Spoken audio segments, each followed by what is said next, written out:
পুঁটি মাছ ভাজি তো কম বেশি সবাই খেয়েছেন, কিন্তু পুঁটি মাছের ভুনা এই রেসিপিটি কয়জন খেয়েছেন আজকে আপনাদের সাথে সেই রেসিপিটি শেয়ার করব। এর জন্য আমি আগে থেকে ভালোভাবে মাছগুলোকে ধুয়ে পরিষ্কার করে নিয়ে একটি বাটিতে নিয়ে নিয়েছি।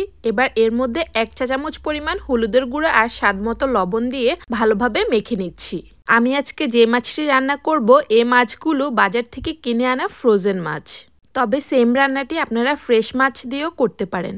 মাছের মধ্যে হলুদ মেখে নেওয়া হয়ে গেলে এবার ভাজার জন্য একটি ফ্রাই প্যান বসিয়ে দিয়েছি। তারপর এর মধ্যে দিয়ে দিয়েছি 1/3 কাপ পরিমাণ রান্নার তেল। আর এখানে মাছ ভাজার পরে আমি একসাথে রান্না করে নিব, তাই বেশি করে তেল দিয়ে নিয়েছি। তেলটা গরম হয়ে গেলে একে একে সবগুলো মাছ দিয়ে দিচ্ছি। তারপর এক পাশ ভেজে নেওয়া হয়ে গেলে অপর পাশ উল্টিয়ে দিচ্ছি। ফ্রোজেন মাছ হওয়ার কারণে মাছগুলো কিছুটা ভেঙে যাচ্ছে আর নরম নরম দেখতেই পাচ্ছেন, তাই যতটা সম্ভব সাবধানতার সাথে মাছগুলো উল্টিয়ে নিচ্ছি। তারপর সবগুলো মাছ কিছুটা মুচমুচে করে ভেজে নিয়ে উঠিয়ে নিচ্ছি তেল থেকে। এবার মাছ ভাজা তেলের মধ্যে দিয়ে দিয়েছি 1/2 কাপ পরিমাণ পেঁয়াজ কুচি। পেঁয়াজগুলোকে নেড়েচেড়ে ব্রাউন কালার হয়ে আসা পর্যন্ত ভেজে নিতে হবে। এবার এর মধ্যে দিয়ে দিচ্ছি 1/2 কাপ পরিমাণ পানি, যাতে পেঁয়াজগুলো অতিরিক্ত পুড়ে না যায়।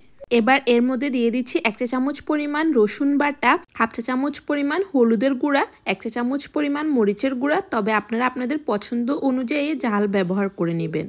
তারপর স্বাদমতো লবণ দিয়ে সবগুলো মশলাকে ভালোভাবে মিশিয়ে নিচ্ছি। এবার এই মশলাগুলোকে কিছুক্ষণ কষিয়ে নিতে হবে। মশলাটা কিছুক্ষণ ভেজে নেওয়া হয়ে গেলে আর এর মধ্যে ঝোলটাও কিছুটা শুকিয়ে আসলে এর মধ্যে দিয়ে দিচ্ছি আমি একটি টমেটো।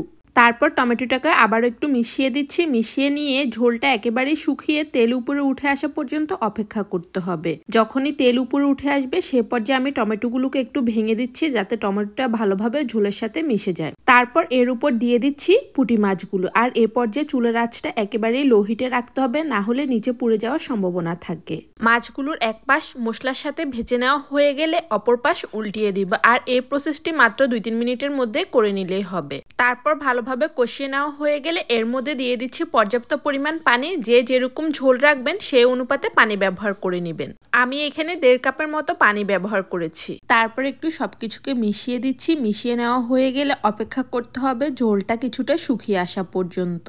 আপনারা আপনাদের পছন্দ অনুযায়ী ঝোল রেখে নামিয়ে নিতে পারেন। যখনই ঝোলটা শুকিয়ে আসবে সে পর্যায়ে আমি দিয়ে দিচ্ছি 3-4টি আস্ত কাঁচামরিচ আর অনেকগুলো ধনিয়া পাতা।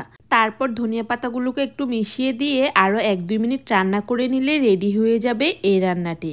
সত্যি কথা বলতে পুঁটি মাছের এই ভুনাটি আমার কাছে তেমন একটি ভালো লাগেনি। হয়তোবা আমি ফ্রোজেন মাছ ব্যবহার করেছি, এজন্যও হতে পারে। ফ্রেশ মাছ রান্না করলে টেস্টটা কেমন হবে আমার আইডিয়া নেই। যদি আপনারা কেউ ট্রাই করে থাকেন তাহলে আমাকে অবশ্যই জানাবেন কেমন হয়েছে রান্নাটি।